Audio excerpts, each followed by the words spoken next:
Radhe Radhe Govinda Govinda Radhe Radhe Radhe Govinda Govinda Radhe. Today we are reading from Shri Radha Rasa Sudhanidhi, verse 247. O Shri Radhike, will I hear you tell to Krishna, O knower of morality, in a sarcastic way, stay away, and I will see you slap his hand before you go out of the kunja, and angrily lament to your girlfriends with tear-filled eyes that you saw your own sweet form reflected in the Kaustuba gem on your lover's chest, and you thought it was some other girl, although you just met him during your festival of love. O Shri Radhike, will I hear you tell to Krishna, O knower of morality, stay away, and see you slap his hand before you go out of the kunja, and angrily lament to your girlfriends with tear-filled eyes that you saw your own sweet form reflected in the Kaustuba gem on your lover's chest, and you thought it was some other girl, although you just met him during your festival of love. Shri Radha's loving delusion. Shri Krishna's illusion is gone when Radhika smiles at him, and he understands now that he mistook his own reflection in her shining breasts for some other boy's. Now he continues his job of redressing and ornamenting Srimati. Just then, the Sakhis enter the kunja, laughing and making great waves on the ocean of the divine couple's sweetness. The maidservant sees it all as a great festival of rasa. You cannot make a festival with just one or two people. More people are required, and the Sakhis help to complete that festival. Sakhi vinu ei lila pushta nahi hoy. Sakhi lila Vishtarya Sakhi Ashvadoy. Chaitanya Charitamrita. Without the Sakhis, the pastimes of Radha and Krishna are not complete. They expand these pastimes and make them relishable. The laughter and joking of the Sakhis make the divine couple eager for loving pastimes once more. The Sakhis understand that, and they discreetly leave the kunja.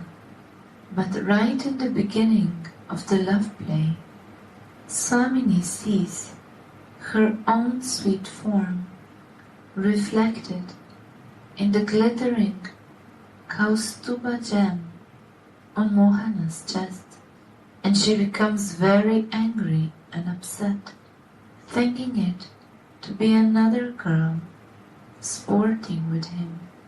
Mohana, very disappointed that Swamini rejects him right at the beginning of the love play, holds his hand on her body and asks her why she is angry with him.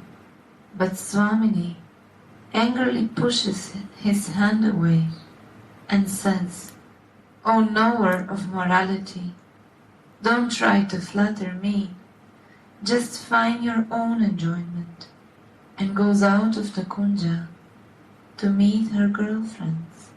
The maidservant understands everything and laughs within herself. The Sakis are surprised to see Srimati coming out of the kunja just after her festival of love has started, and they ask her why she is so angry. With tear-filled eyes, Srimati tells them, "Oh friends, this king of debauchees is embracing another girl right in front of me. Who can tolerate this?" The Sakis say, "Radhe, we've been standing by the door of this kunja all the time. We didn't see any other girl entering. We think you must have been hit by some wave of illusion while you were swimming in the ocean of love." Srimati replies, "I saw this other girl myself. How could I have come under such an illusion then?" Then the Sakis ask the maidservants if they understand what is going on, and the maidservants tell them that Srimati mistook her own reflection in Krishna's Kaustuba jewel for some other girl. जाओ दो बार किया करो। When the Sakis hear this, they have so much fun. They bring Swamini back to Mohana and make so many waves of laughter with him. जाओ The fish-like hearts of the maidservants blissfully enjoy swimming on these waves. Thus ends the verse. 247.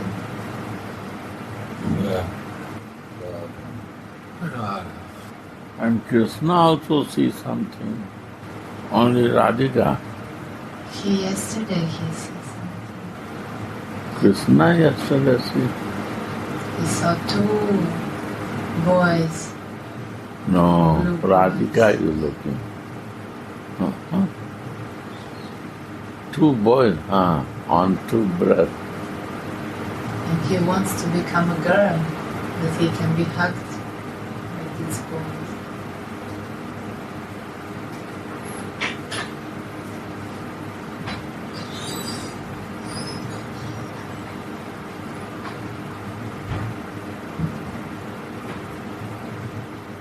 So there's two types of illusion.